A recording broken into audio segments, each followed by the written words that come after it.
Boom.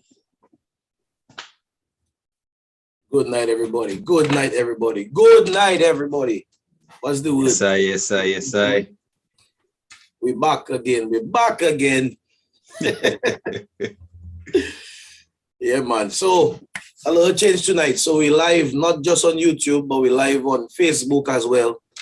We encourage the people to give their views, you know, to join the chat.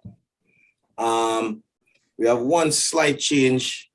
The meeting ID is going to be slightly different, which I'm going to make available right now. And I apologize for that little technical difficulty. So we'll be changing that in our background and all that good stuff. But we had some big games today. As you guys can see, I don't have my United shirt. You know, I look embarrassed today. No, man. It's all right, man. The season young, you know, we there still. City already lose one, so we are right. We are right. Fellas, what are you saying? I good enough. I good. Can't complain at all. Just, you know. Right. Again, disappointed. I guess disappointed about the result today, but yeah. That's how it go. Brother, we ain't you. But so Brad smiling plenty, his team win. You know, United didn't do too well. His team win, but he forget to admit himself. Yeah. But anyway, everybody, you know, like that's normal. You guys in the comments and stuff. You guys can leave your comments, leave your views, join the Zoom, you know, give your views and stuff. And you know, we welcome that. We welcome that kind of interaction. This is an interactive show. It's not just about us talking about our opinions on the games or anything. I was just watching West Indies. They're doing Oshoni as usual. But yeah. So hold on 1 second, my people. I'll be right there with you guys.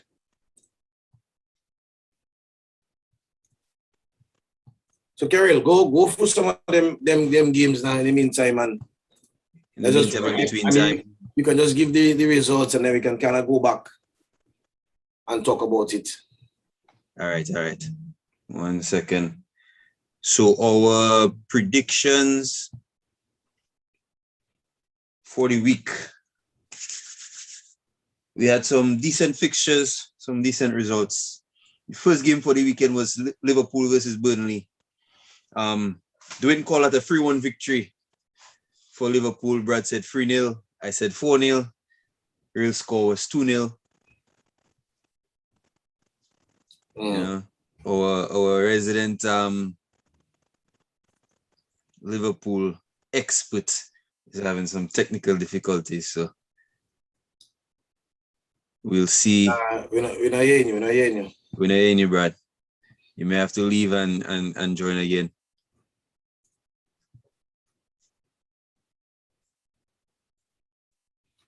Yeah, Carol, go ahead. Yeah, the next result was Aston Villa versus Newcastle. Dwayne called it 2-1. Brad called it 2-1. I said 3-2. Turned out to be a 2-0 Villa victory. I didn't see any of that game at all, so I can't really say what happened. Yeah. I didn't see that game. Yeah. A lot of other stuff going on. Mm-hmm. But again, Ings was on the score sheet, so and they got a penalty. I thought he would have taken it. And I take out Ings in my team. Well, that's the price you pay. Boy. Bad fantasy week, my brother. Bad. But we'll talk about fantasy later. Wasn't good. Next we had Crystal Palace versus Brentford. Dwayne said 2-0 in favor of Brentford. Brad, the same 2-1. No, Brad said 2-1. I had a 1-0 victory for Brentford. Turned out to be a drab 0-0 draw. Not much to say about that game, not quite honestly. I mean, it is what it is. I don't expect much from Palace this season. You say you think Vieira going to keep them up? You think they're going down? No, I don't think they'll go down. I don't think they'll go down. I think it have worse teams than them in the league. I mean, Granted, one of the teams that I expected to go down, draw for us today. So who am I? Right about that. Yeah. But then moving on, we had Leeds versus Everton. Dwayne said 3-2 in favor of Leeds. Brad said 3-1 in favor of Leeds. I said 2-0 in favor of Leeds. That turned out to be a 2-2 draw. Rafinha on the score sheet. Dominic Calvert-Lewin on the score sheet. Yeah. And then the next fixture was City versus Norwich. Dwayne and I said 4-0. Brad said 3-0. Turned out to be a 5-0 drubbing. Wow, boy. Jack Grealish off the mark. If a lucky goal in, they say better to be lucky than good. Yeah. I missed that game, man. I didn't catch a lot of games this weekend. I had a busy day Saturday. So. Oh, yes. Yeah. Hey, next. We went and do another spot on Saturday morning, man. We went fishing. Yeah. Brad, you didn't, I you know. I was hearing you only time there. What's going on there? Check your mic on the thing, man, on the setting itself. Oh yeah. Or it could be because of the as soon as we went live. Yeah. The settings there, so. Yeah, man.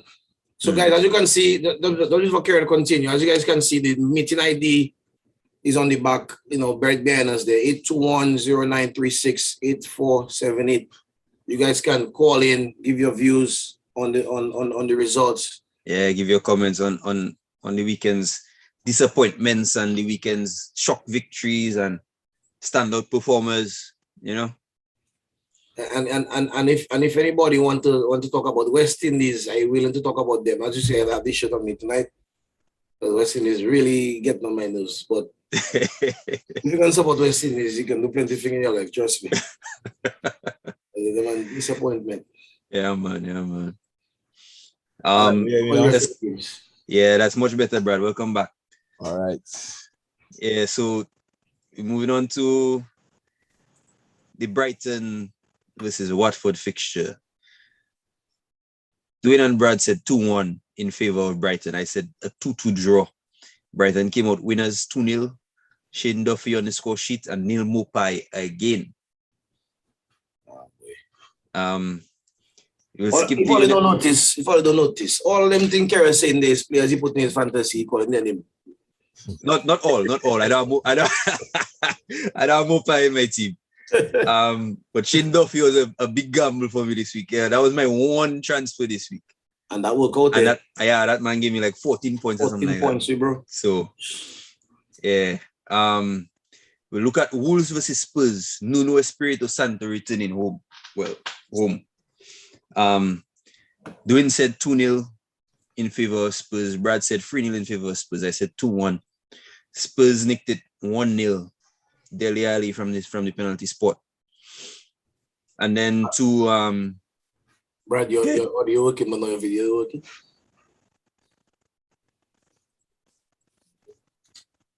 Yeah, some serious difficulties tonight, there, pal. I know you pay your connect bill, so you have light, so you're wrong. Yeah. So let's touch on the Southampton United game. First to the predictions. Dwayne called it a 3-1.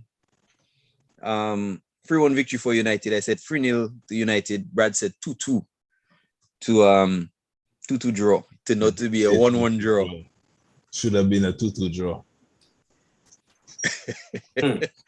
Nah, man. We back down to earth from last week. Where should we start?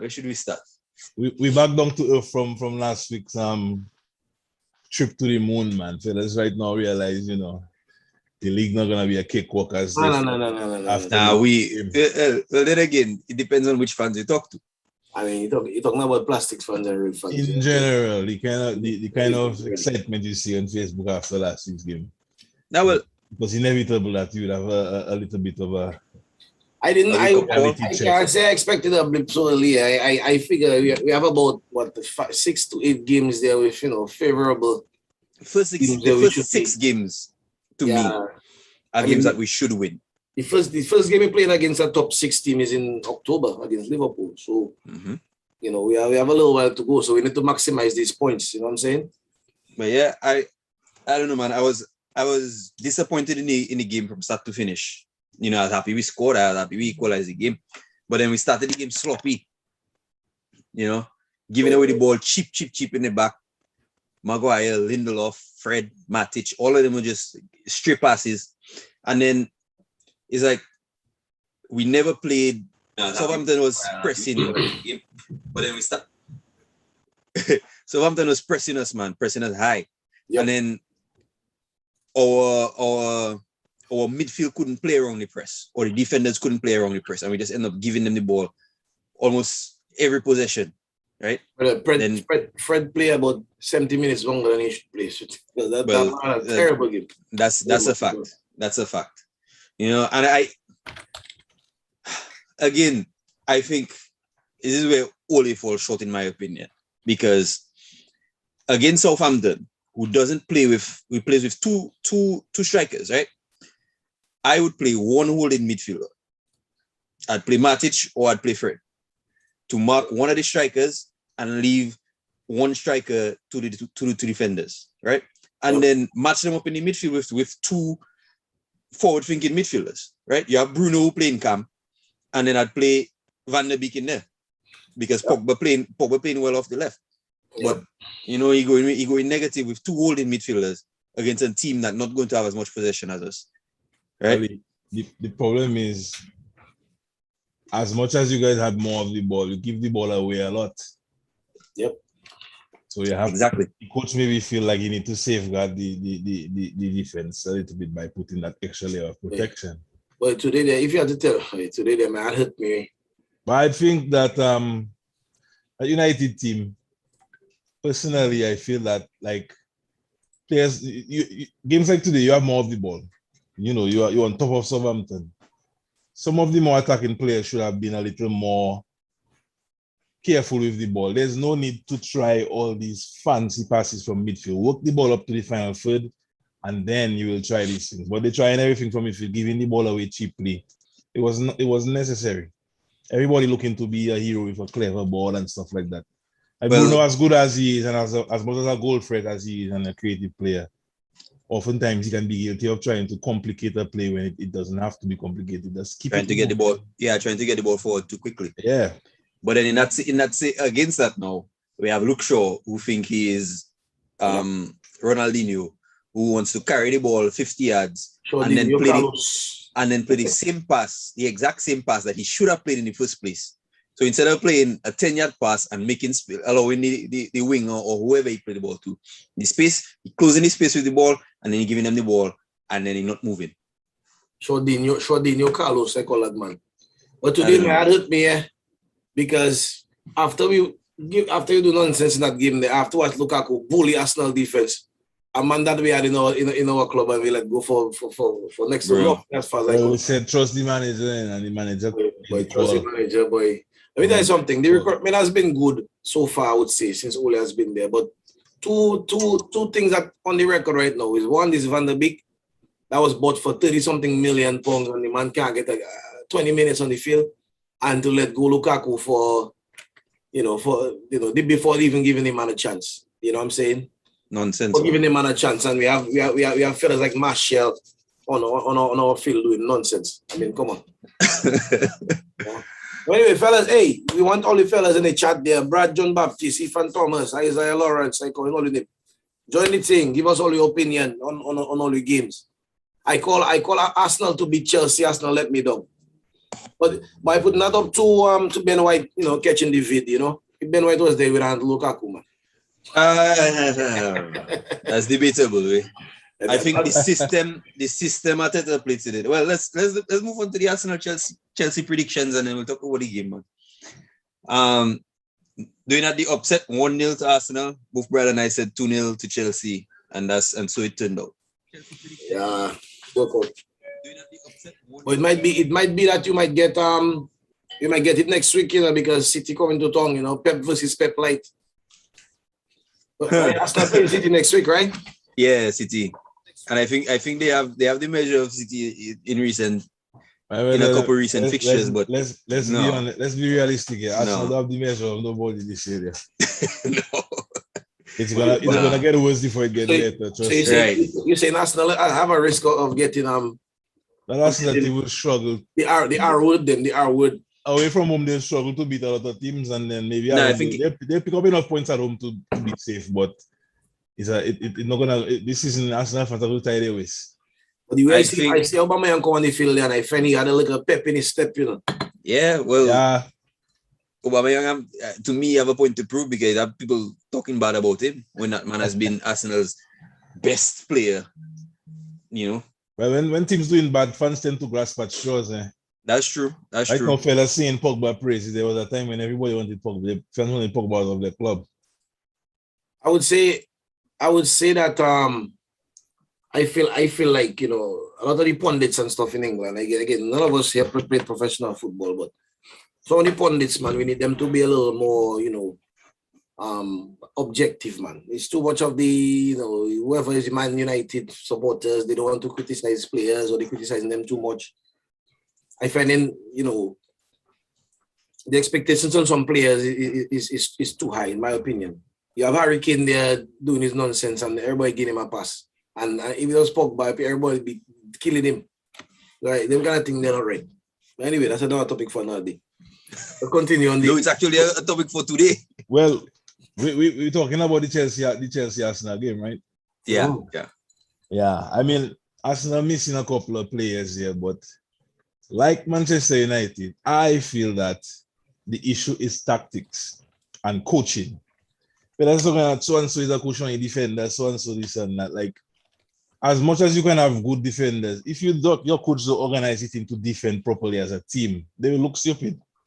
You have the midfielders pushing forward, then on the counter attack, you have strikers running at the defenders. In world football, you could be Maldini, you could be the best defender in the world. When you have players running at the whole game, you will do magic.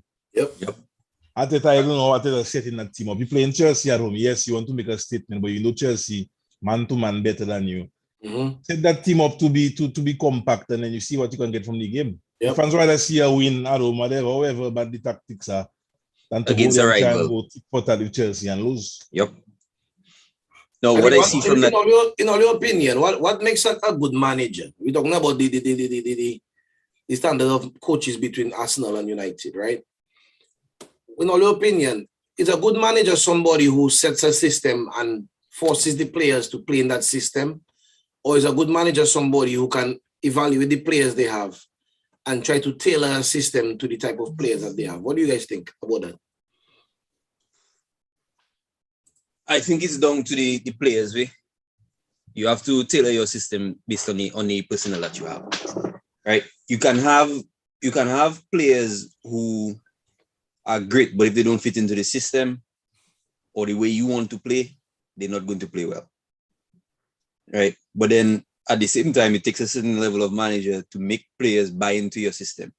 So regardless of how the player wants to play, if the player buys into the system and understands that the system going to make the team win, then I think that is where the true manager comes in. You have to make the players fit your system. What do you guys think in the chat there? Before Brad give his opinion, you guys in the chat, give us all your thoughts on that, man. Join the Zoom, give us all your thoughts on that question. I'm going to type the question in the chat. I myself always have the opinion that on the balance of players and coach, the coaches and managers, it's much more important for them to know what they're doing. I think it's like 70-30. 70-30 in what in terms of how important who more responsible for like proper performance on the pitch. So you may not win, but in terms of getting a team playing well, you can have a collection of good players, but I think that a good manager is more important. I'm looking at teams and like Liverpool. I watch Liverpool a lot because I'm a Liverpool fan.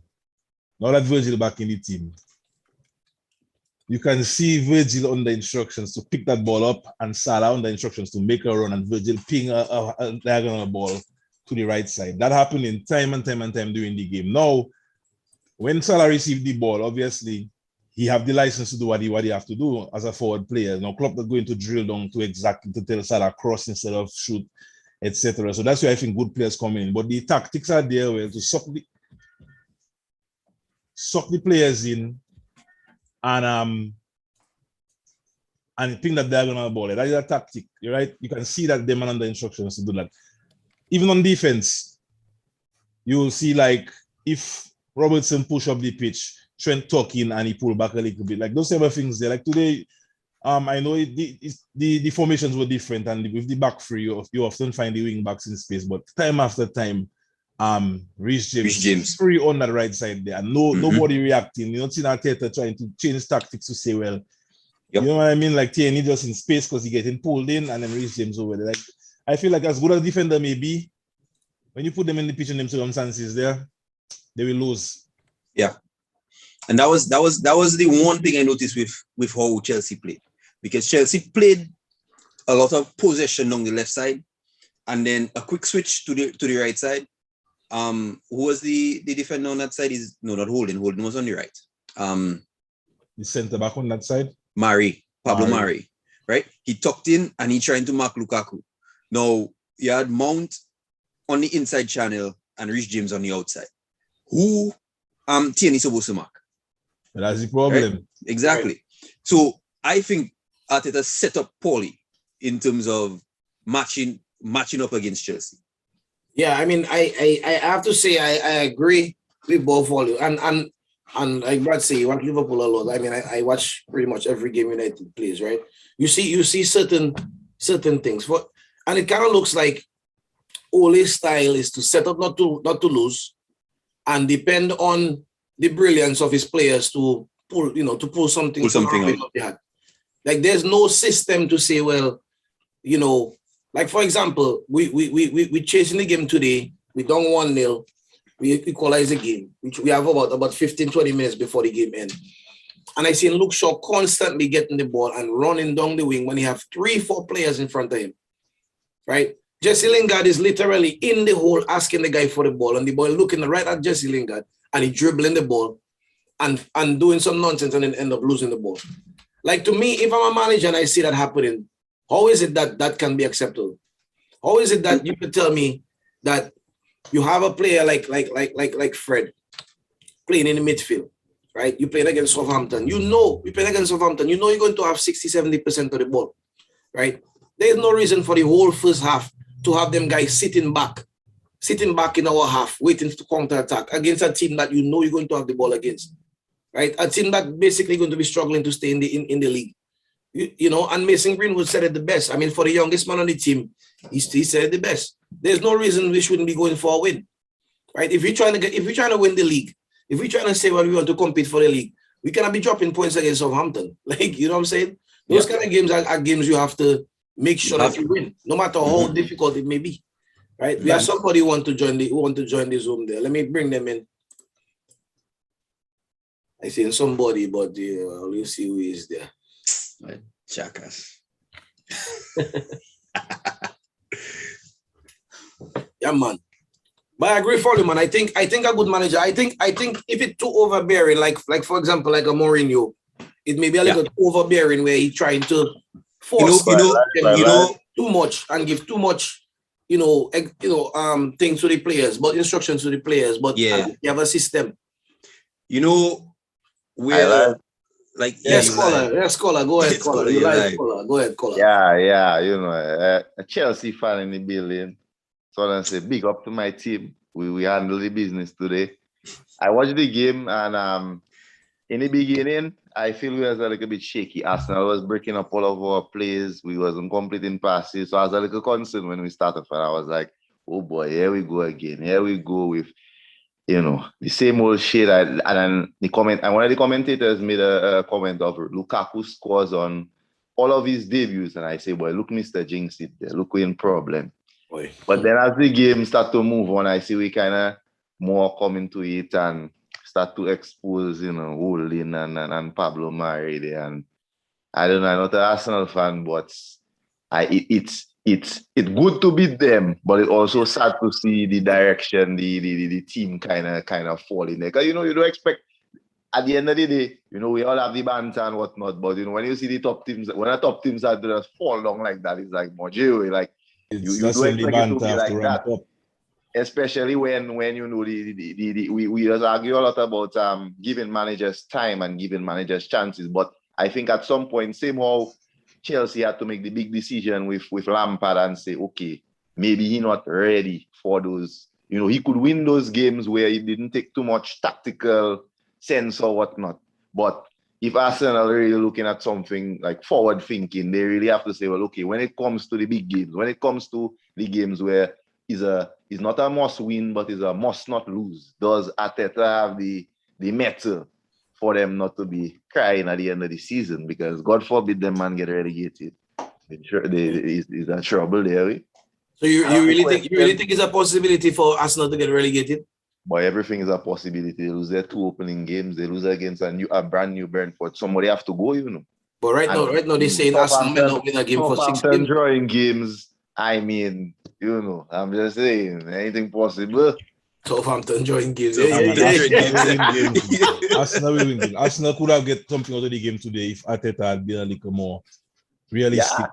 Yeah, because a bit more pragmatic. Go to with Chelsea. Chelsea have a better squad. I still didn't think we were at the best we could be. I feel when Ziyech came on, for me personally, I think Ziyech tries a little bit. He trying a little bit too much on the ball at times. Yes. Like sometimes you don't need to be so flashy, so beautiful. Like just do the basics. Pass the ball to the man that go in and take the chance and score the goal, and all of that. Step in left, right, whatnot, and you lose the ball. Like, what's the point? It better be another game next week because that's not Arsenal we playing next week.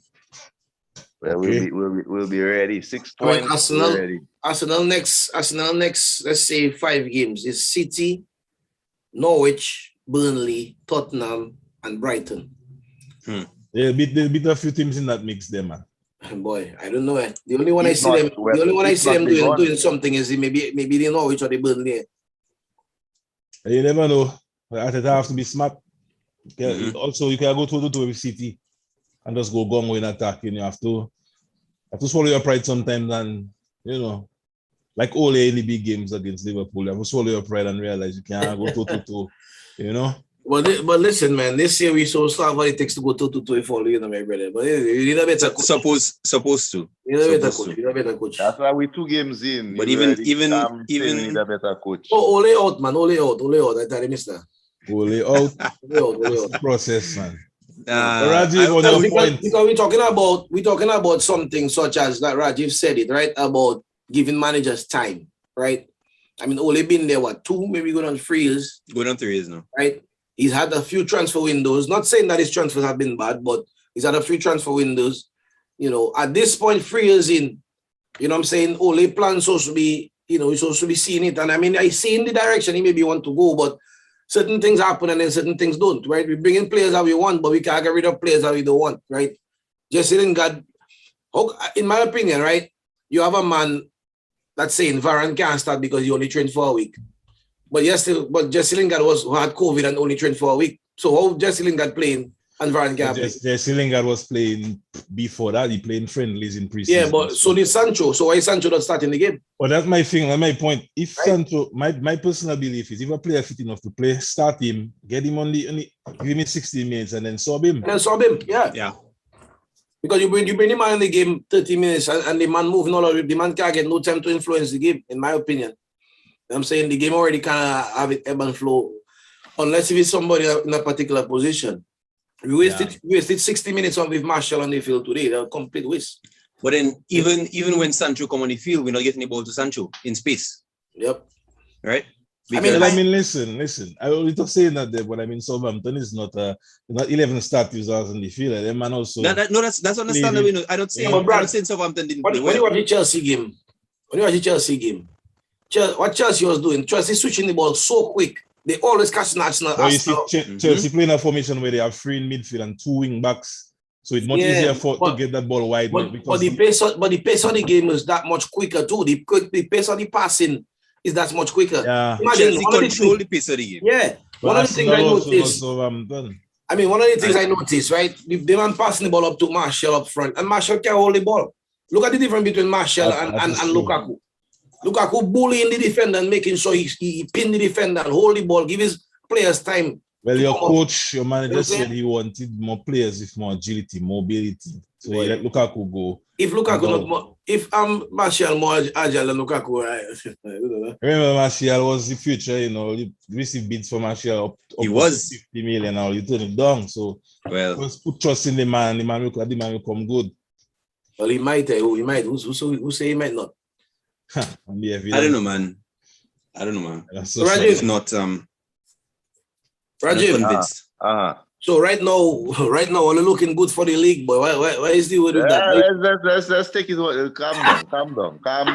Rajiv, you said something there I need to comment on there about. It's sad to see Arsenal, their direction they're going. Let's get one thing straight. It's not sad to see.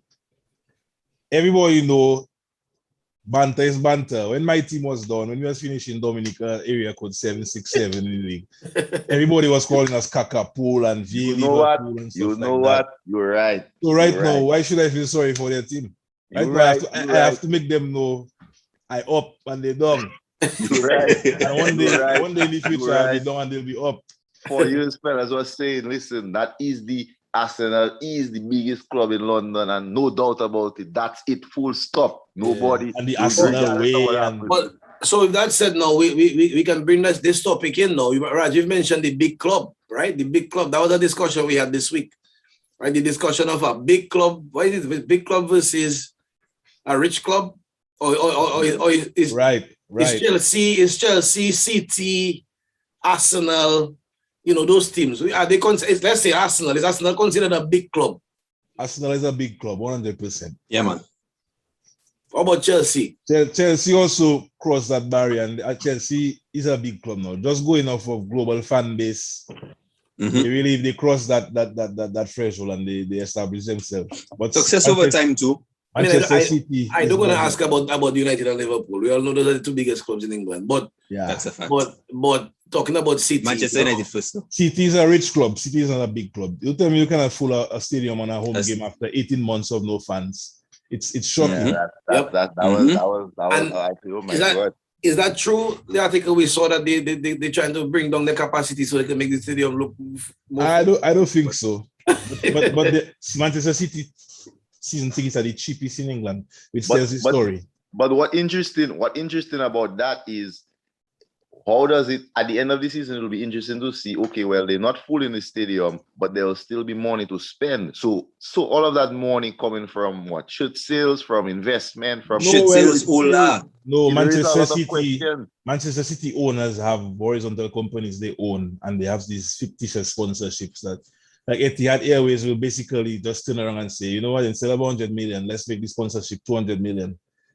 And really and truly, who can say it's fraud because it's a sponsorship from another company, just like how, Chevrolet would sponsor Manchester United. It's just that the owners own them too. Yep. And, financial fair play is just a gimmick anyway. So, but a rich club, not a big club. Amen. And I remember last week I was not the first week we were on, I was asking a lot of questions. Well, only not on that yet, but I was asking a lot of questions about Nuno. But I think Nuno, he so far so good. So that's my contribution for the. Well, the one thing with Nuno, I mean, Nuno's strength was always a solid defensive unit. Because when he was at Wolves, that's what he did. He played three at the back. He had his two wing backs bombing forward, but also, playing well defensively. And then he had the holding midfielders right in front of him. So he played a solid defensive block. He's playing a back four now, though, at Spurs, which is interesting. Right. Because I think he realizes he has, I wouldn't say better players is one thing, but then I never expected Tanganga to be starting at right back over Ori and Doherty. That is one thing. That's a strategy, man. Save money in the market, sell them, and promote youth. Yeah, well, I mean, Tanganga was coming through. No, Tanganga played a couple of games when Mourinho. He played on the Mourinho, not on the porch. Yeah, he played on the Mourinho, not on the porch. Well, you know, that young guy Oliver Skip started in midfield against City. they have a player there in midfield in Dombele. Reports saying that he requests a transfer. I know some clubs really want midfielders, so you know. Play coach and lodge a bid.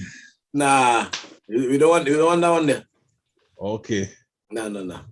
So, But again, I think you know, if a good coach, you know, we'll be playing better, you know. But hey man, Yeah, man. what it is, you But have to roll the punches for now and see what happens.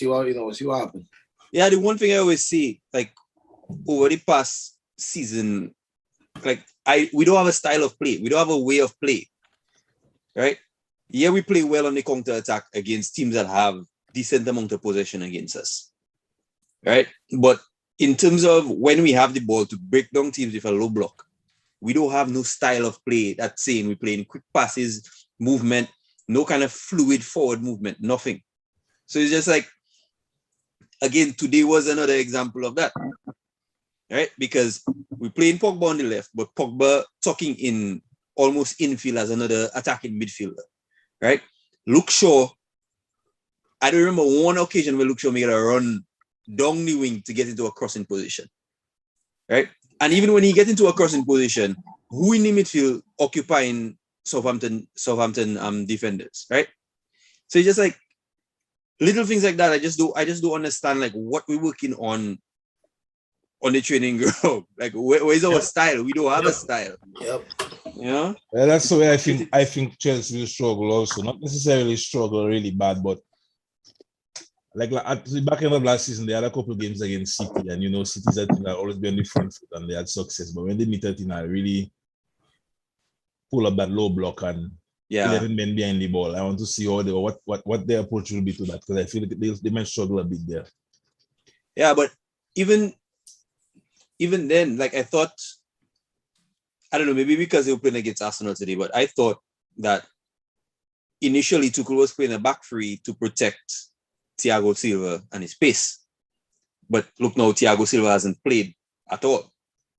All right, we have somebody there trying to join there. Let me see if we can bring that person in there. Yes, Yes, man. Hello, good night. Caller, you live? Go ahead. Caller, you on mute.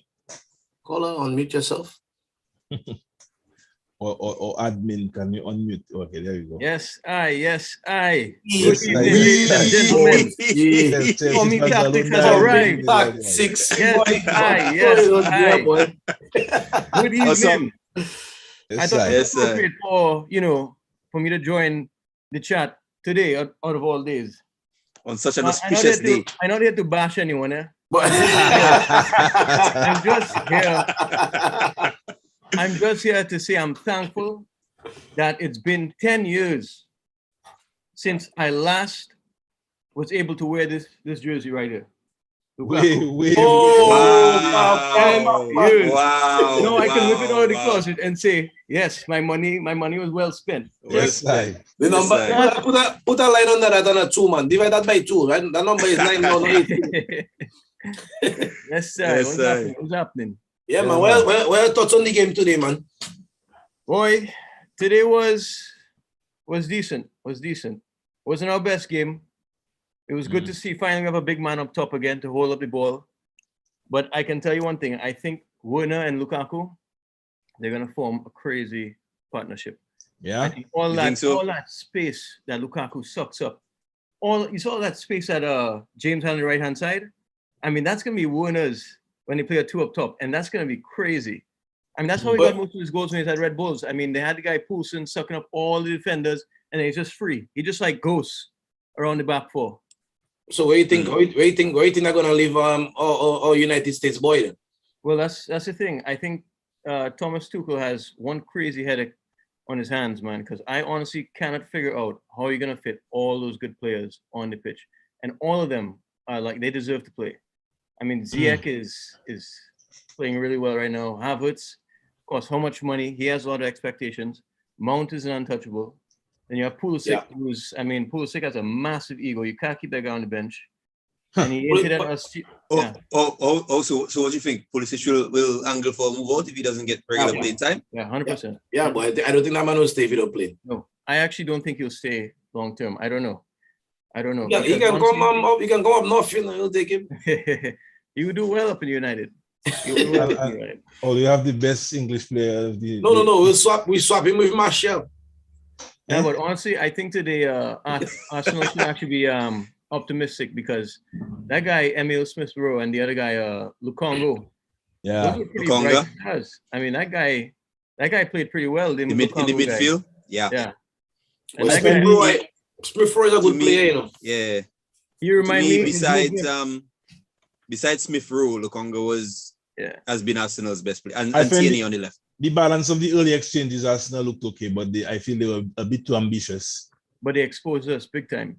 Yeah. Big time. If that was any other team. Yeah, if they had a little better personnel, in the key areas, they could have had some success. But that first pass Lukongo played, that is a pass I've been begging for Chelsea. Begging for forward passing. Just have that courage to just send it upfield, man. I never feel like Warner that running after anything. Even Breeze missed running after. Yeah. Oh yeah, Akubulu, you have them, man. Well, I mean, I have to celebrate. You come in and rub it, my brother. Man can't drink Akubulu. What is that boy? After all, I have to celebrate, you know. I can't just, Well, man, I mean, next week it's gonna be a different type of challenge, so honestly, very interesting to see. I'm making this prediction. No. All right, let me write down that prediction there. Van Dijk is gonna lock up Lukaku. I think so. Easily. I've seen them tussle before. And Easily? He's mentioned as being one of his toughest opponents. Because I thought he was Lukaku confidence sky high, you know. Sky high. But I thought it was a bit sluggish today. Not gonna lie. But you know, Virgil is an arrogant fella as well. Yeah. And I think Virgil will match his pace, his agility, his strength, 100%. I think he'll be locked down.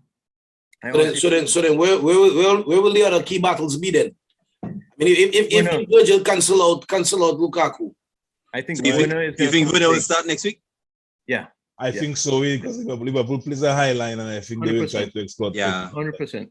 But we really need a game plan for that back the wing backs because Liverpool fullbacks push up the pitch.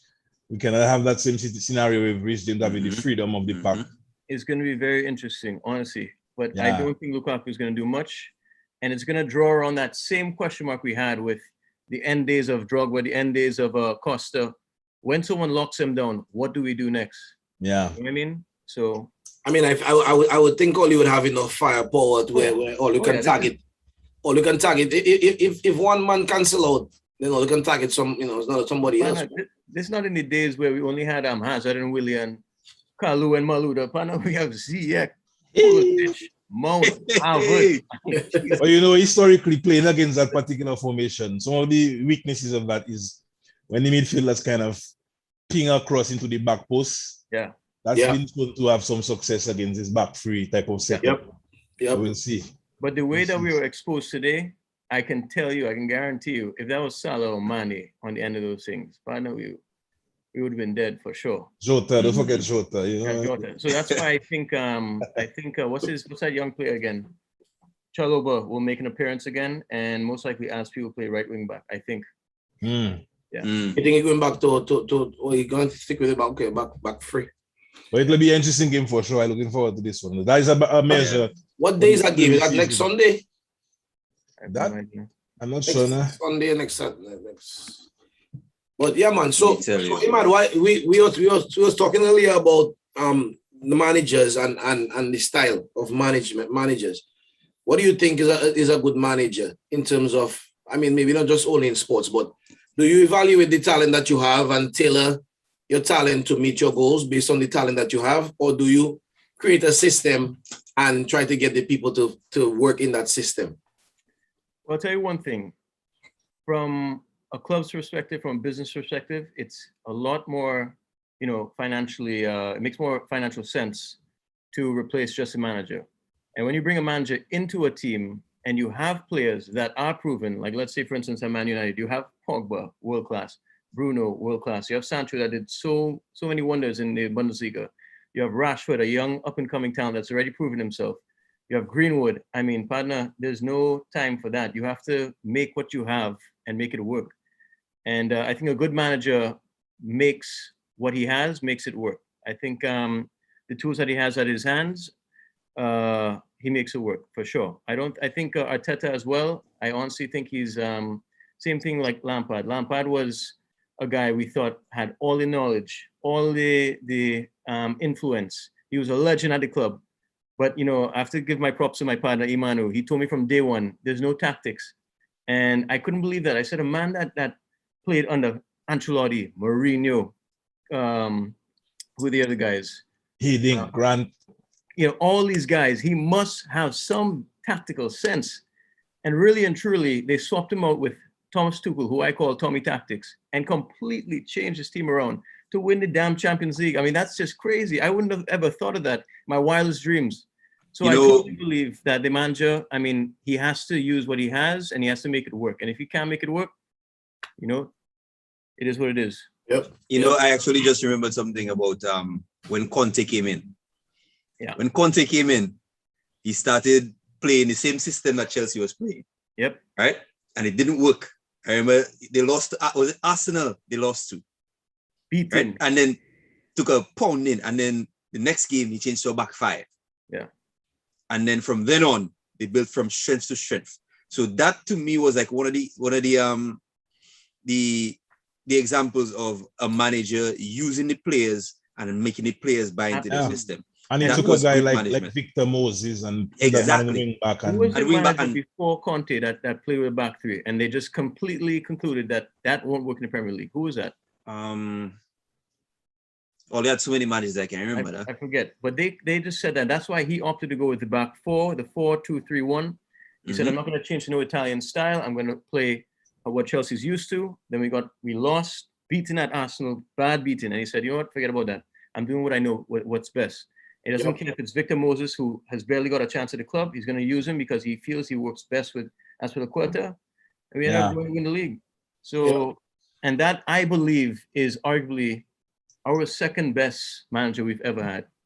He definitely changed the league because everybody is back five, is back three. You know. I mean, when you're talking about influence, I mean, Conte had major influence in England, just like Pep. Just like Pep, right? You know, in the style of play now in the league.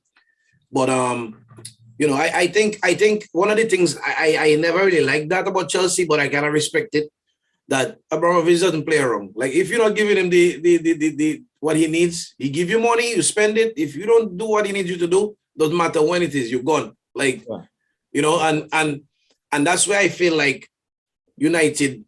That's why I feel like this year, that's where we need to be. If Ole cannot give us a serious title challenge, at least he needs to be gone. Like, because you have the players in their prime. Let's say Pogba decides to stay. You have a man like Van der Beek who has been courted by Real Madrid and Barcelona. The guy is not a bum at all. And the man cannot get 20 minutes on the pitch. Like, something's not right. You know, and we have Jesse Lingard coming off. I mean, come on. You have a guy in Fred in midfield, you playing against Southampton. If you played Matic in CDM, you put Van der Beek to be a box-to-box midfielder and let the man try and link up with Pogba and Bruno Fernandes. There's no reason to have Fred in the game. And it's been shown that when he comes off the bench and plays in that role, he creates stuff. He makes he's a different type of player as to what we are currently playing. He's the one of the players that is willing to do a one-touch pass and move. Right? A lot of the guys we have, all they want to do is dribble, hold on to the ball, run, do all these things. So I think he would complement a lot of the other players we have. I feel like, unlike Chelsea, unlike Liverpool, Manchester United depending too much on individual moments of brilliance. There is no clear setup. You see Chelsea work the ball there, cross it there, move it quickly. You find a lot of United players will get the ball in midfield, take 2, 3, 4 touches before they move the ball. There's no real clear game plan. Completely agree. And that's the same thing that happened when Lampard was in charge. Today, I saw something, I said, this whole team knows exactly what they have to do. Yeah. Kovacic, they got the ball in the opposition half where they could see the pressures building up. Everyone was behind the ball of Arsenal.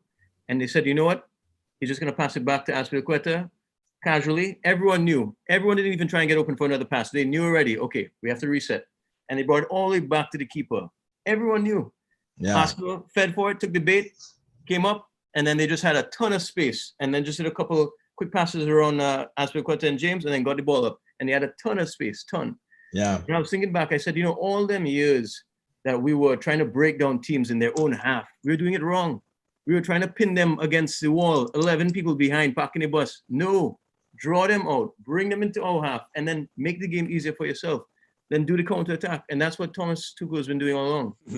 It's funny you say that, right? Yeah. Today, Manchester United tried to do the same thing. But when we had the ball in our defensive third, Southampton started to press. And then we didn't have the positional sense to play out. So we get caught on the ball a lot. But let me So ask I guess that is where the difference is. What's up? Why did he change up the lineup so dramatically? I think you guys, when did you guys play? Last week? Not a week ago now? Yeah. So why did he not play McTominay? Why did he I not think play? McTominay had a knock. Oh, Okay. Yeah. But then he bring him off the bench. So I don't understand. Yeah, I mean, to me, some of those things aside, I don't see the logic. You buy a man like Rafael Varane, and everybody might disagree with me, but there's no way you buy a man that has won 14 trophies, 14 finals. That man is a proven winner, a leader. That man played at one of the biggest clubs in the world. That man don't need more than a week to train to come in a back four. Like, don't give me that nonsense.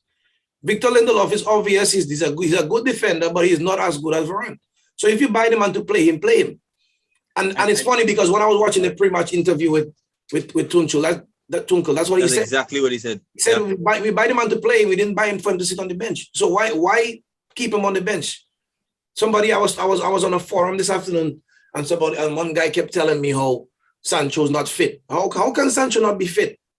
Saka played in the Euro just like Sancho did, and Saka starting for Arsenal. And Sancho didn't even play as many games as Saka did. Right? I mean, so how can these guys not be fit to play 60 minutes? I mean, I know we don't know the ins and outs of what goes on behind the scenes. I know these clubs have a lot of sports science and GP tracking, and they have the vests and stuff. So I would like to give them the benefit of the doubt to say that if they say the guy not fit, then he must not be fit. But then if you in my opinion, if you're gonna bring him on at all, start him. Get that 2-3 goal lead, and then you rest him. And Brad, the other thing too, I think in there is that there's a problem at United, because think of Lukaku. When Lukaku left, right? Everybody at United kept saying that Lukaku was overweight. Yeah. They kept saying he was overweight. He went to Italy, right? Get a nutritionist, do all these things, lost weight, tone up, whatever. The man come back a brand new man. And he's deceptively quick too. People talking about big man. I remember even when he was at United, people kept saying how he was slow, and I'm like, how can people call Lukaku slow? Fast. He was one of the fastest players at the club. I see that man skip as a player on the right side today. I say, wow. So I mean, I don't know, man. I just feel like, and that's one thing I guess I don't want to say envy, but I wish the older clubs would think, like Manchester City, even Liverpool have adopted these things. They have transfer policies. They have different committees that take care of these things. You know, we even have all the different kind of things. Coach. Right. United have this whole philosophy that, one man basically make the decisions. And I understand that's how Ferguson run his ship, but he's not there anymore. And sports has moved on from that, we finally got a set piece coach.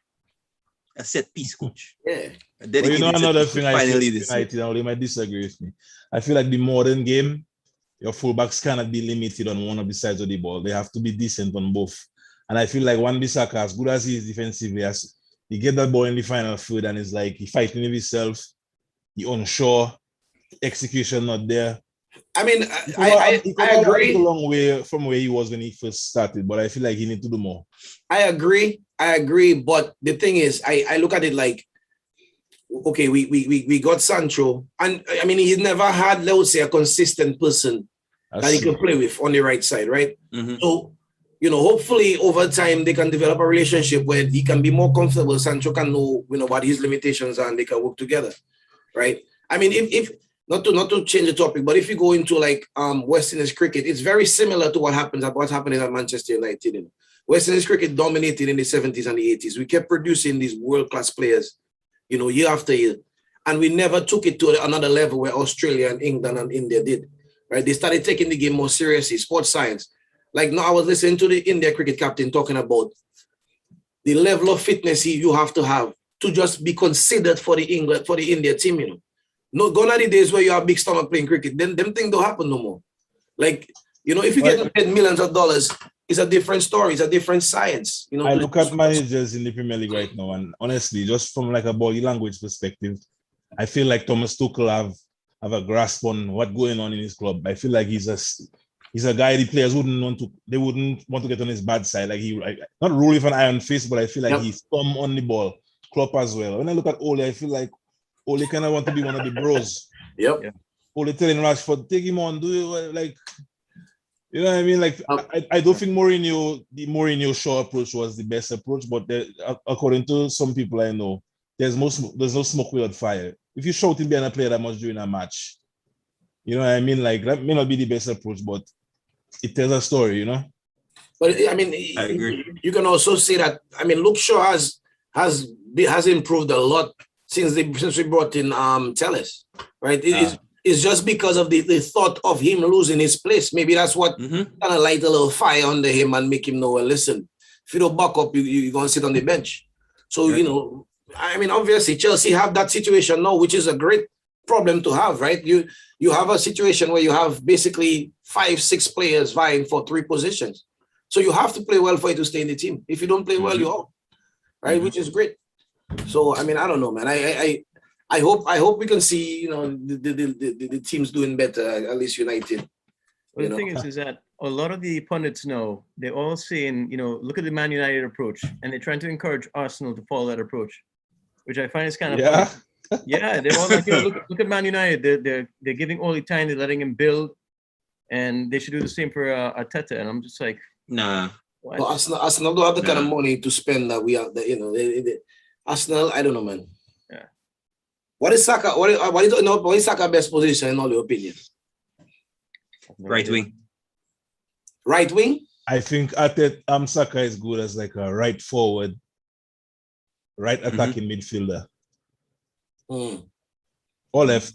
Not on the left. Well, At times last year, to me, I've seen that man play a lot of very good games on the left side. Yeah, at times last year, he played very well with Tierney and Aubameyang. They had a very good understanding down that left.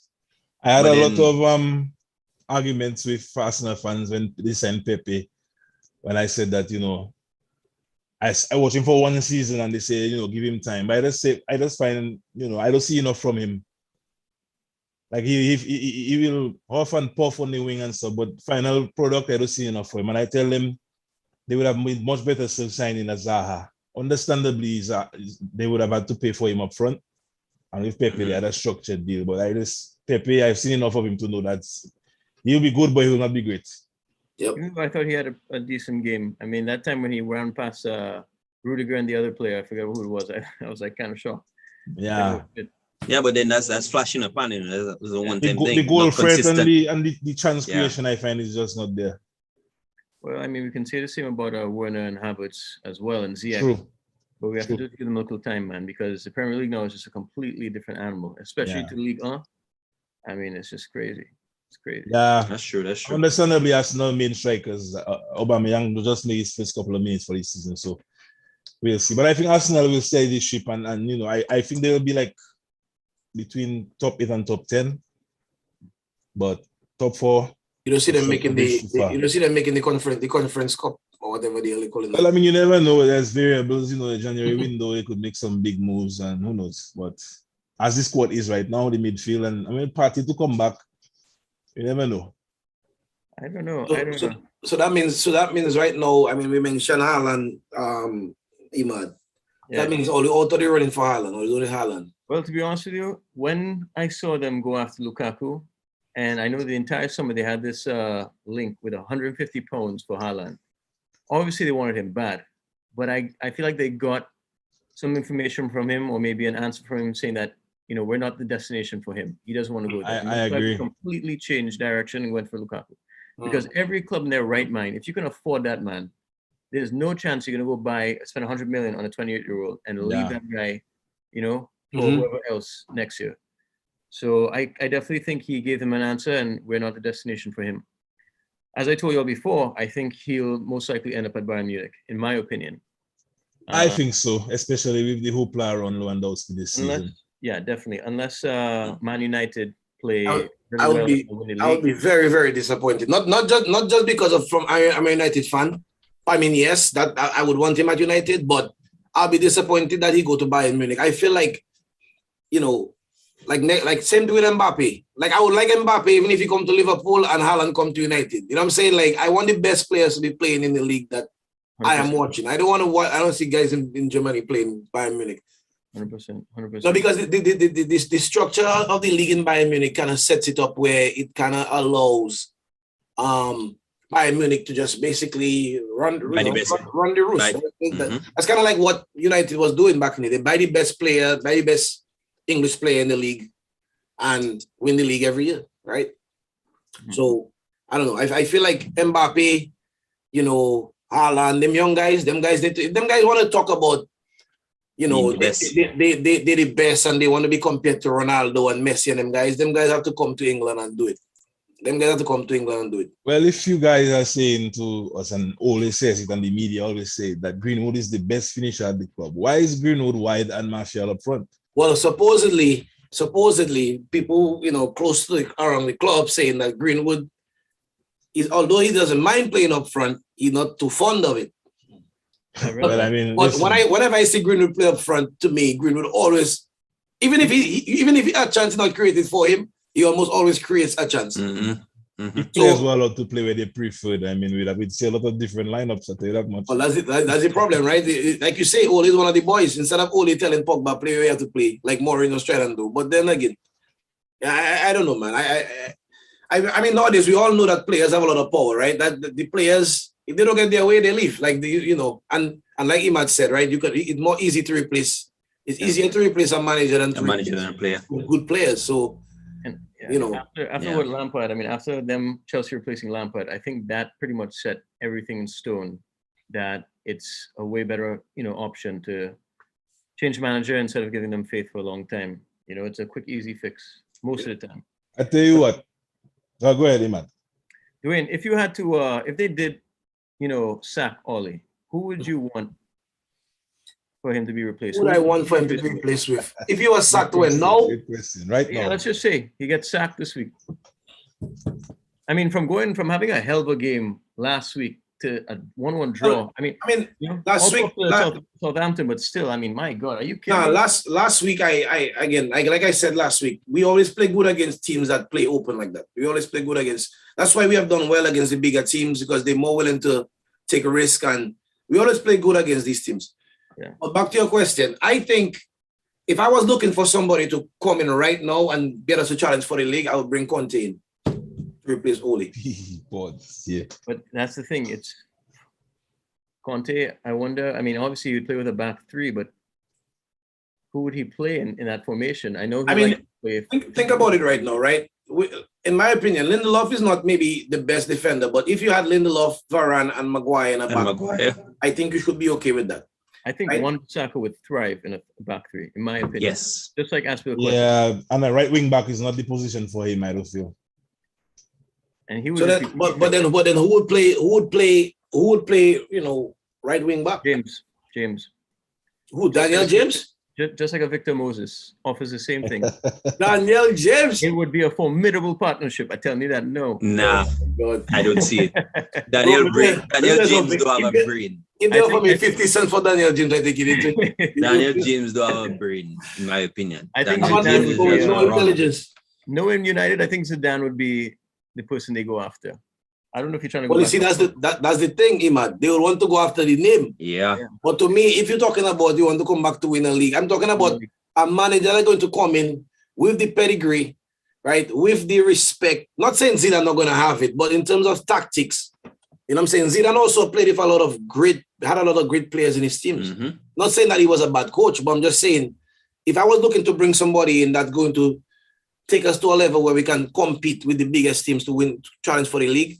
And again, Conte might not even be a man that might stay, because Conte is a man that, you know, he come for a year, 2 years and leave. So maybe in 2 years we can win the league 1 year and he leaves. But guess what? Well, that's That's when we can get somebody. Back to that's square not the one. United way. That's the Chelsea way. That's not the Hello, United way. I never say we fire him, and I say he leave because he left Inter. I didn't fire him. But if Ole was at Chelsea, he would have been gone a long time. He would have got. First of all, Oh yeah. you see how Rafa was interim and they hire somebody else. Ole wouldn't have gotten that job full time.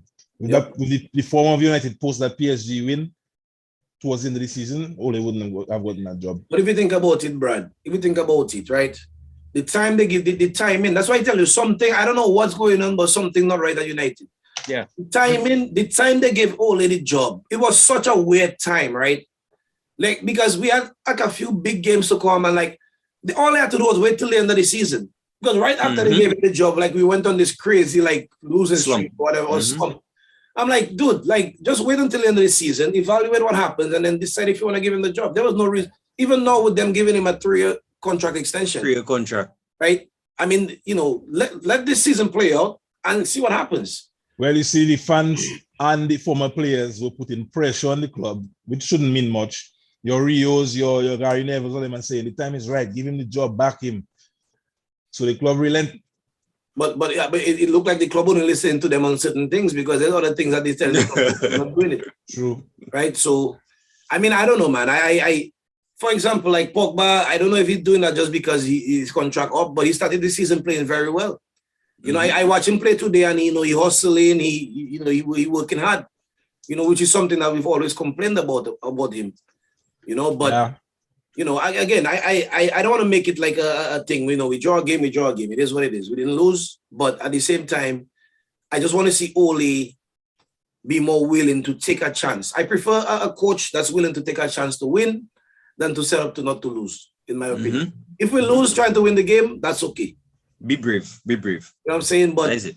Can't be setting up. We can't be playing against Southampton and Burnley and them kind of team there with 2 defensive midfielders. For what? Yeah, it's crazy. That was always my problem with Mourinho too, you know. Mourinho always was concerned with what the other team, what the threat of the other team was doing, and not what his players could do to the other team. I think that might be viable in a big game against a rival, you know, have the ability to really hurt you. But if you play a team at home that you know you're gonna have more of the ball, you should assert the dominance on them, man. You know, you should be worried about what Southampton gonna do. You know what I mean? Yeah, I agree. But anyway, I mean, I personally, as a proud Man United hater for a number of years, I think they should give Ole time. But let's be honest, Man United has some serious players, and if you had to count who has the most world-class players, I haven't really thought this through thoroughly before, but I mean, Man United, Bruno for sure, world-class. Pogba for sure, whether he's playing well or not, the guy's world-class. All right? Varane, world-class. Varane haven't touched feel yet. I wouldn't even count Varane. Varane, he's documented this. Varane is a World Cup winner, Champions League winner, man. Yeah. I think someone mentioned to me Luke Shaw, but I was like, nah, I wouldn't say Luke Shaw world class. I would say on his day he can be, but consistently now. And I think below, what's the level below world class? Class. Cavani is class. Let's say class. Continent class. Cavani is class. Rashford is class. Sancho, we have to see what he offers. But I think, you know, your team is so deep. There has to be. I just can't believe you guys are drawing second game in the league. Second game of the Premier League. I mean, that's just crazy. I agree. I would say. I mean, if you look at the team, let's compare that team that we have now compared to that team that Fergie left that won the league. Like it's night and day. Night and day in terms of talent. So wait, you saying which one you saying is better? The one now? Of course. The one now. By far. Agreed. By far. Agreed. Right? I mean, everybody knows Fergie was a jumbie, but still. You see, that's if you like the point that's what to make. Fergie, which comes back to the argument again about who's the better manager, Klopp, Pep, etc. I feel like some managers squeeze more out of players than others. I will be watching Man U play football in the 2000s. West Brown, all kind of nonsense players. John O'Shea in games with nonsense players. Jemba. So right now, for people to be making excuses for Ole in a Europa League final where they were comfortably the favorites and had everything to win and to go there and lose, there's no excuse. Yeah, there's no excuse. You have to do better. I 100% agree. 100% agree.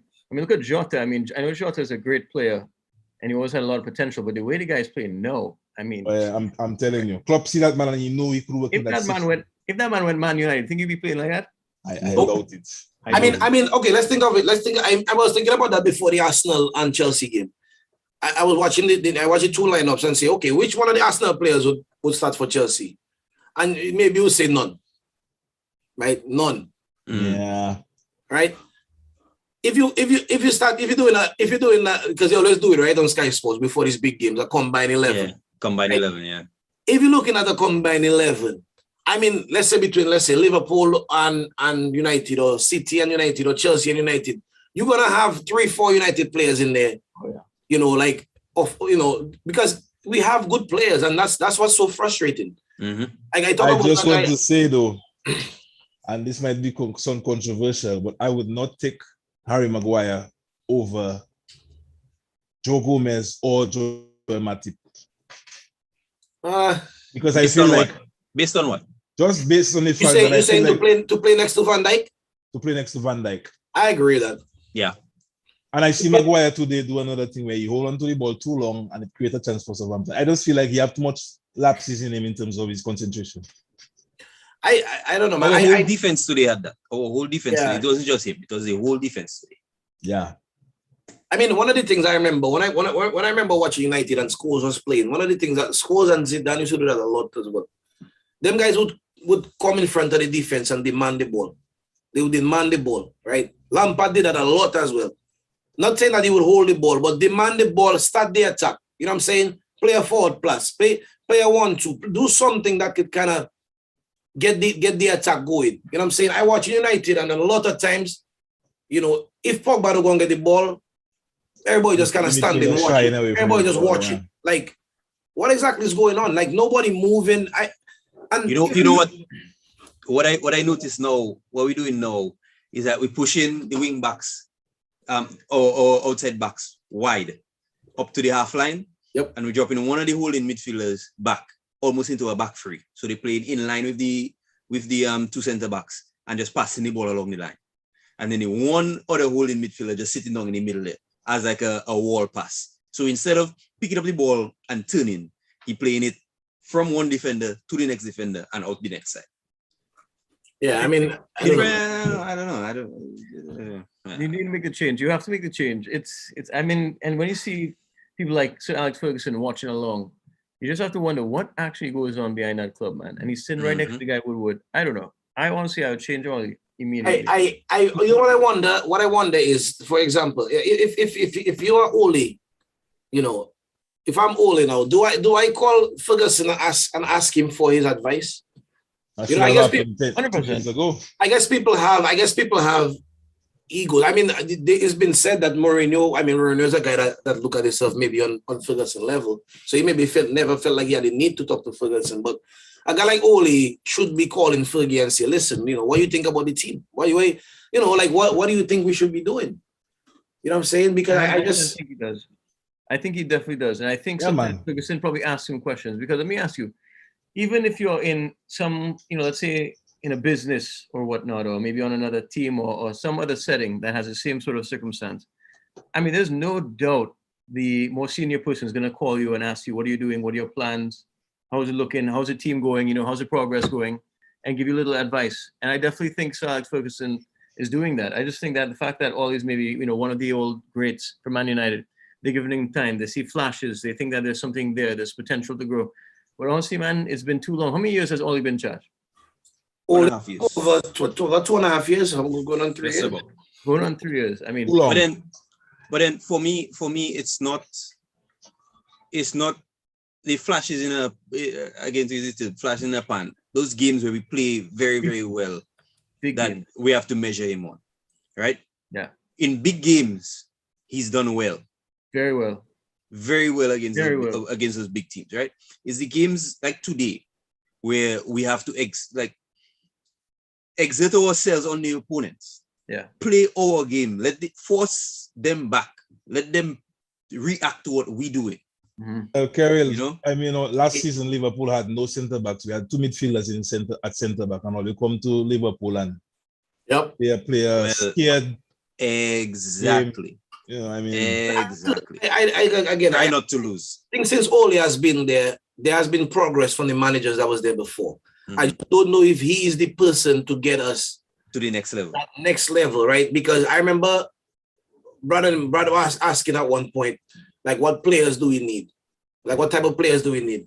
And I was thinking, like, we don't need more squad players. We need players that are gonna come and jump straight into the starting 11 and make an instant impact, like what Bruno Fernandes did. Bruno Fernandes came, we were struggling to make fourth. He get us to now go up to second and third. Now we got Varane.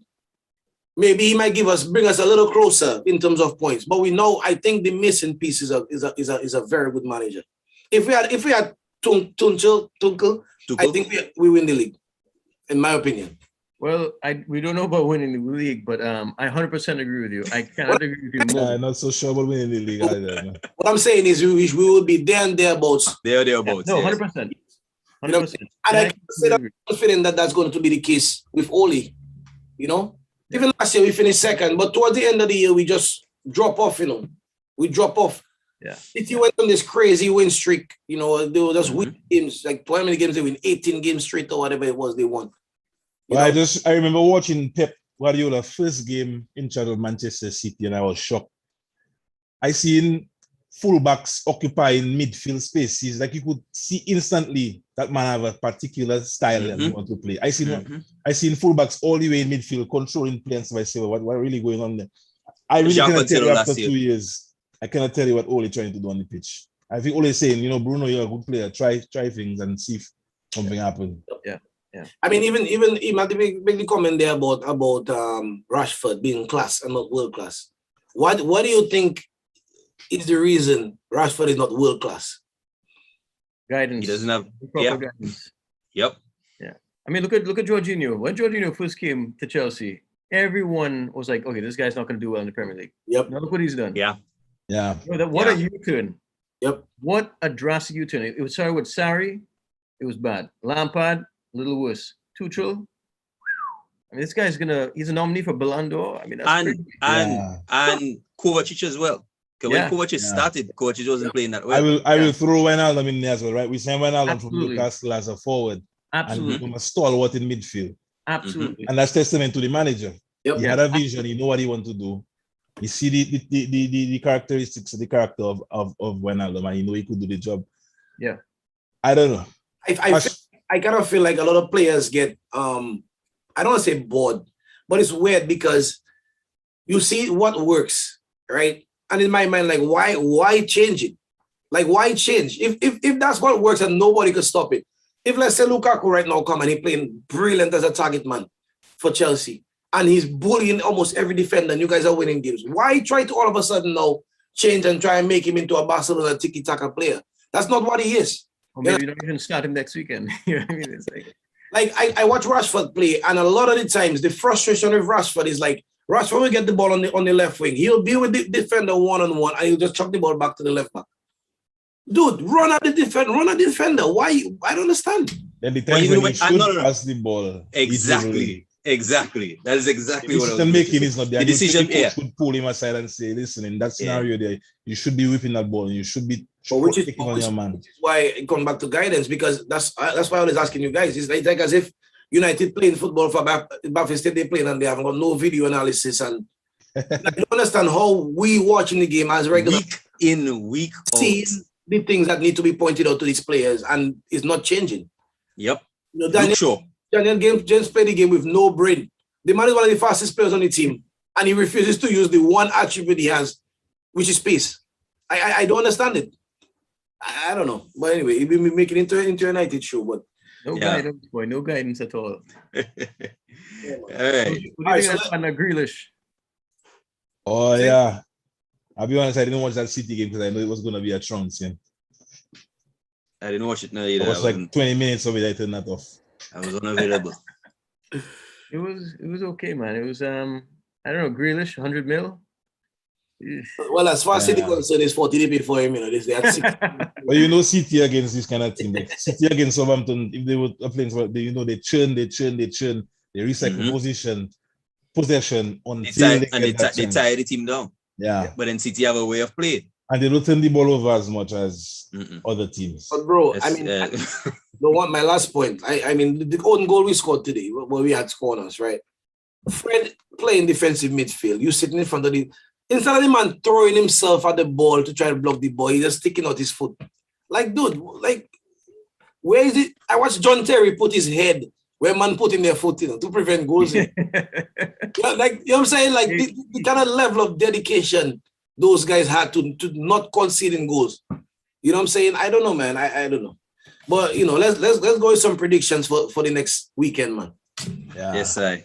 So we had enough of certain predict. Yeah, all right. Let's guess predictions. Guess predictions. First fixture for the weekend: City versus Arsenal. Boy, big game Saturday morning, 7:30. Let's get the guess go first. The Arsenal 3-0 City. I said 3-0 Arsenal. I mean, City. 3-0 City doing. Arsenal. I wait, Mr. Crazy One. Honestly, I think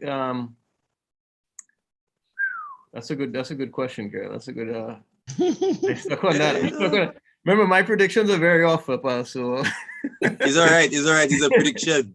I would say, I think Arteta does pretty well against Pep. I would say, but I think he's going to lose. I think it's the end of Arteta's time. I think they're going to score first, but the end of the game is going to be 3-1 Man City. 3-1 Man City. Yeah. Brad. City's at home. Arsenal will not get a sniff. 3-0 to Man City.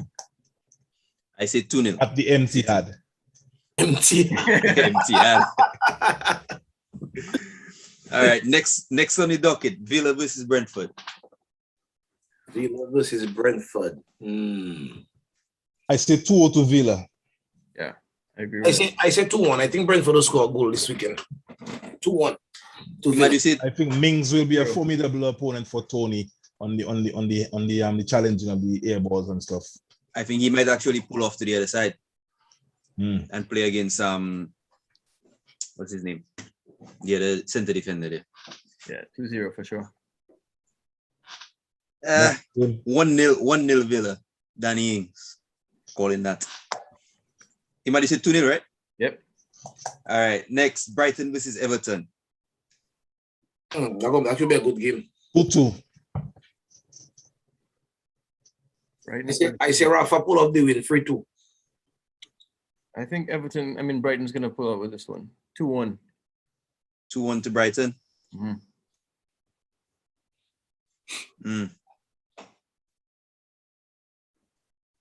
2-0 Everton. But they played in Brighton. Yeah. But yeah, let me check my prediction then. 2-1 Everton. You're writing that down, man. I'm writing it down, man. Don't worry. I have it. Reviewing that every week. Newcastle versus Southampton. Oh, Newcastle 2-1. But Newcastle at home.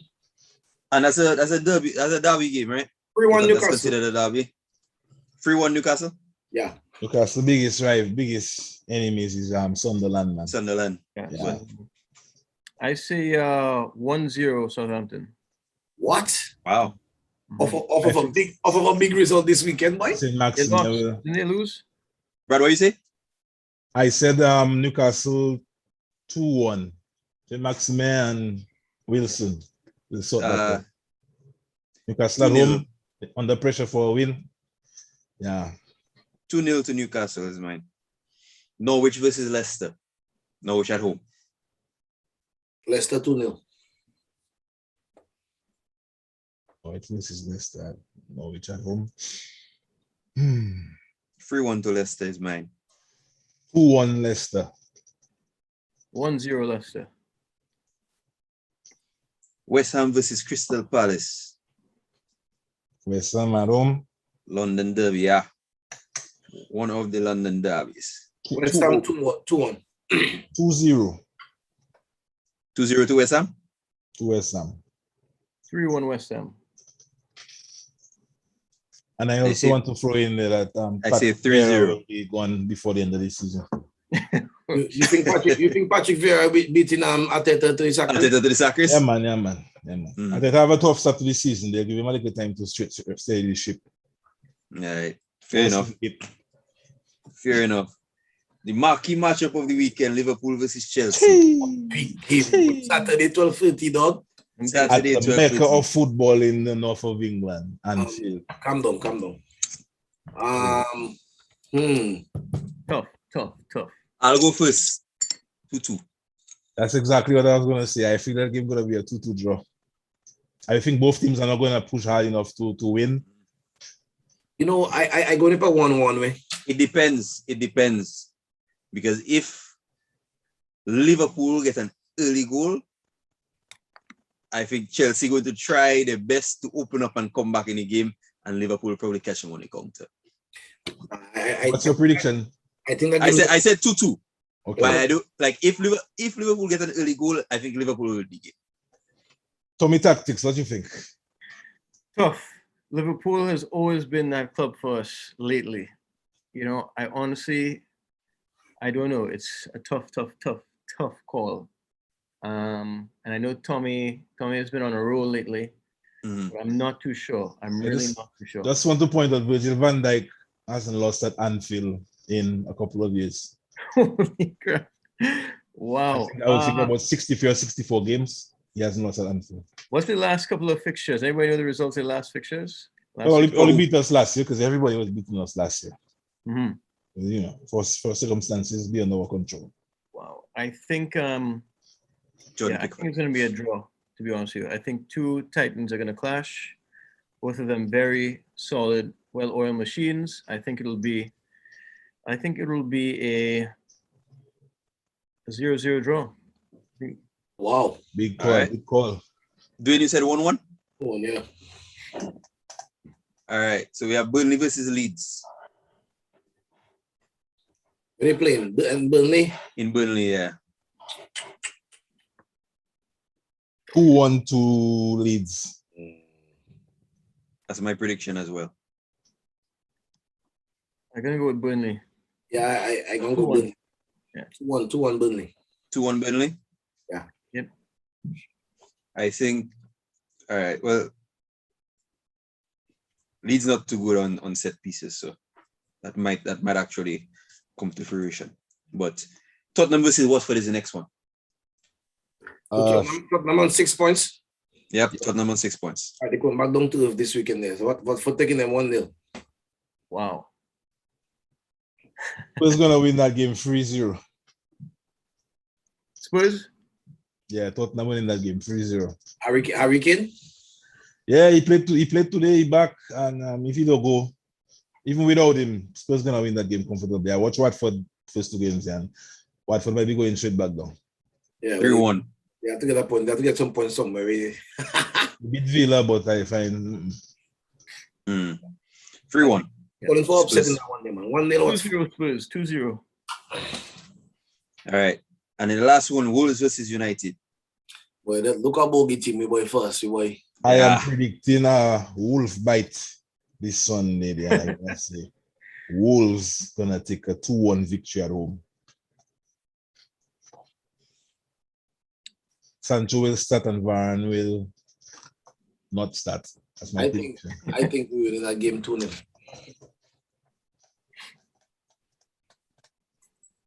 That's a good matchup. There will be a brace from Jimenez. There'll be one goal from Sancho and one from Bruno Fernandes. 3-0 United. Bold prediction. 3-0? Boy, you bold boy. What? Well, man, you have been not doing well away from home. I think we Wolves will get to give us problems, boy. Wolves. Nah, it's all right. We'll get a response. 1-1. I think fans being back in the Varane, city is a major X factor, man. 1-1 you say, man? Yeah. All right. But I'll take a 1-1 as well. That would be nice. Yeah. Fair enough. You notice for the past 2 weeks, brothers predicted a United draw, you know. And this week I was losing, but it's all right. You remember that octopus I was predicting results in the German World Cup? Yeah, and he pricked. So you said you're the octopus? I All right, predicted a boss. draw and now I predict a loss. Carry on smartly then. All right. What did you all predict last weekend? I mean, for this weekend, your predictions from last week. Yo, when Brad predicted a 2-2. I Yeah, said we a did that 2-2 early draw. in the game, man. Oh, sorry. Yeah, I late to Yeah, the yeah. show. I late to the show. No worries, Yeah. no worries. Yeah, man. Yeah. So everybody, it's 9:30. We You know. had Tommy Tactics join us, spend a little time with us, which was very nice. We appreciate Yeah, that man. calling in. Yeah, man. Bless up. We would like more of you guys. We see you guys in the chat. Giving your opinion on who all you feel gonna win and all them kind of thing. Yeah, man. We appreciate the support. Appreciate it, man. For sure. Like the video, subscribe to the thing, To the hit channel and notification bell. When you go live for you guys to know we're live. We're coming back again with the original Talk the Thing interview show, September 1st. And we'll still be continuing it for Talk the Thing sports spin-off. We're gonna make sure that we keep talking about the relevant sports things. I know we're talking a lot about football, but that's just because the season just started and We'll address some basketball as we approach October, man. Free agency and stuff. I'll be talking about basketball. Yeah. Eventually them players they don't like cricket, but I bring somewhere that can talk about cricket. But we like 2020, not You know what I'm test. saying? And we are sports people, man. Like we say, I went fishing for the first time Saturday morning. Serious? solid bank. Yeah. Where? Yeah. Boy, we Out went in Long Island. Off the coast of Long Island. about 10 miles out. For the striped bass. Yes, yeah, sea bass. Yeah. Sea bass. That's a good fish to catch. Yeah. Yep. Nice. We catch a bunch of mackerel and that thing. But the mackerel was a while. Put them thing back. The Spanish Mackerel, mackerel spots, wow. yellow spots. Yeah, we put them thing back. The man say they just use that for shark bait. You don't want that. Yeah, it's a very oily fish, but here in Dominica, that's nothing new to a nice little broth. You know what I mean? Dump that in there. Facts. We get some porgies, get some Yeah. sea bass. So the fish Some is like, flounder. but I still have to get the technique because the fish just keep taking my bait. Set Yeah, the man. hook, man. Set the hook. Yeah. Couple time I pull up 2 fish at once. Oh, Yes, I had to send both of them back. with one hook? Because 2 hooks. 2 hooks Oh. on the rib. Oh, you're bottom Um, fishing. Say again? You're bottom fishing. You drop the bait to the bottom. Yeah. Yeah. Yeah. That's nice. Yeah, man. Yeah, man. This side. But they had a threshold, man. They have to be like 15 inches or bigger.